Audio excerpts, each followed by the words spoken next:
ఈసారి జరగబోయే పార్లమెంటు ఎన్నికల్లో మూడోసారి నరేంద్ర మోడీ బీజేపీ పార్టీని గెలిపించాలని మరియు మెదక్ పార్లమెంటు బీజేపీ అభ్యర్థి రఘునందన్ రావుని భారీ మెజారిటీతో గెలిపించి పార్లమెంటుకి పంపించాలని నర్సాపూర్లో ప్రెస్ మీట్ నిర్వహించడం జరిగింది। ఈ కార్యక్రమంలోని బీజేపీ రాష్ట్ర కార్యవర్గ సభ్యులు మురళీధర్ యాదవ్, ఓబీసీ మోర్చా ఉపాధ్యక్షులు పాపగారి చిన్న రమేష్ గౌడ్, ఓబీసీ మోర్చా రాష్ట్ర అధికార ప్రతినిధి పాపగారి పెద్ద రమేష్ గౌడ్, మెదక్ జిల్లా బీజేపీ ప్రధాన కార్యదర్శి councillor Goda Rajender, councillor Bhuchesh Yadav, councillor Sangasani Suresh, councillor Erukala Yadagiri, councillor Latha Ramesh Yadav, మాజీ సర్పంచ్ రమణారావు, ముదిరాజ్, నర్సాపూర్ పట్టణ అధ్యక్షులు ఆంజనేయులు గౌడ్, మెదక్ జిల్లా ఎస్సీ మోర్చా ఉపాధ్యక్షులు చంద్రయ్య, బీజేపీ నాయకులు దేవేందర్, భరత్ మరియు తదితరులు పాల్గొన్నారు। రేపు జరగబోయే పార్లమెంట్ ఎలక్షన్ ఏవైతున్నాయో మరి దేశానికి మరి ప్రజలకు ముఖ్యంగా భారతీయ జనతా పార్టీకి సంబంధించిన మూడోసారి ముచ్చటగా ప్రధానమవుతున్న నరేంద్ర మోడీ గారికి ప్రపంచ దేశాలు మొత్తం కలిపి గిట ఏక ఆధిపత్యంగా మూడోసారి ప్రధానమంత్రి అవుతున్నాం అని చెప్పి ముందస్తు శుభాకాంక్షలు ఏదైతే ప్రపంచ దేశాలు చెప్తున్నారో దానికి భారతీయ జనతా పార్టీ చాలా కార్యకర్తలు గర్వించదగ్గ విషయం। మరి మొన్ననే జరిగిన ఎలక్షన్లు ఏవైతున్నాయో భారతీయ జనతా పార్టీ, బీజేపీ, కాంగ్రెస్, టీఆర్ఎస్ మన తెలంగాణ రాష్ట్రం జరిగిన అసెంబ్లీ ఎలక్షన్లో 1 మంత్లో ఒక నెల రోజులలోనే విరదవీగిన టీఆర్ఎస్ పార్టీని బొందబెట్టిన ఏదైతే నర్సాపూర్ మరి మా తెలంగాణ ప్రజలు ఉన్నారో అట్టడుగు స్థాయికి పార్టీ ఉంటుందా పోతుందా, కాంగ్రెస్లో మెర్జీ చేస్తారా, ఉన్న ఎమ్మెల్యేలు పోతారా, ఎమ్మెల్సీలు పోతారా, నేను పోతానా నువ్వు పోతానా అనే భ్రమలు ఏదైతే ఉన్నారో ఆ భ్రమల కాంగ్రెస్ పార్టీ ఓటేసినా వృధా అవుతుంది,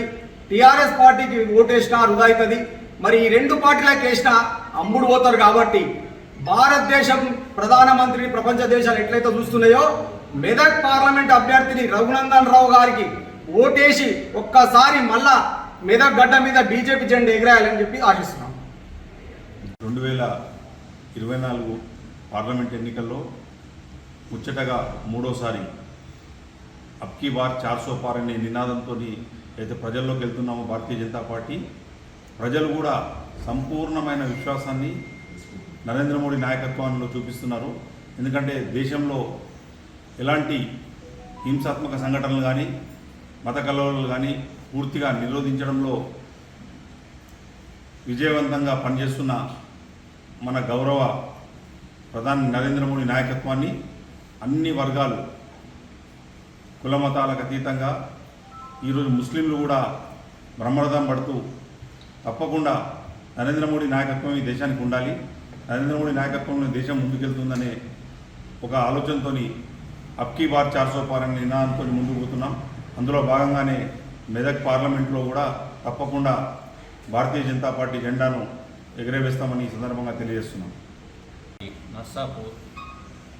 రేపు జరగబోయే ఎన్నికలలో మూడోసారి ప్రధానమంత్రిగా నరేంద్ర మోడీ గారిని మళ్ళీ చూడాలని ప్రపంచ దేశాలు చూస్తున్నాయి। అలాగే ప్రతి ఒక్క కార్యకర్త మన తెలంగాణ రాష్ట్రం నుండి 17 పార్లమెంట్ స్థానాలు కైవసం చేసుకుంటుందని భారీ మెజార్టీతో పార్టీలకు అతీతంగా ప్రతి టీఆర్ఎస్ తరఫున, కాంగ్రెస్ తరఫున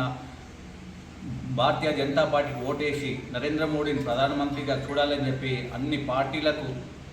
ఊహించుకుంటున్న కార్యకర్తలందరూ అదే జరుగుతుంది।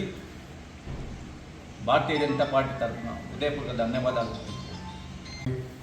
ఏదైతే నరేంద్ర మోడీ గారి సంక్షేమ కార్యక్రమాలు చేపడుతూ ఉన్నారు, ఏదైతే మన జాతీయ అధ్యక్షుడు, జాతీయ ప్రధాన కార్యదర్శి బండి సంజయ్ గారు చెప్పినట్టు ఏదైతే 15 పార్లమెంట్ స్థానాలు కాదు ఖచ్చితంగా 17వ స్థానం కూడా మనం 17 పార్లమెంట్ స్థానాలు ఈ రాష్ట్రంలో గెలిచి దేశ ప్రధానమంత్రి బహుమతిగా ఇస్తామని చెప్పి ఈ నర్సాపూర్ సభావేదిక తెలియజేస్తాం।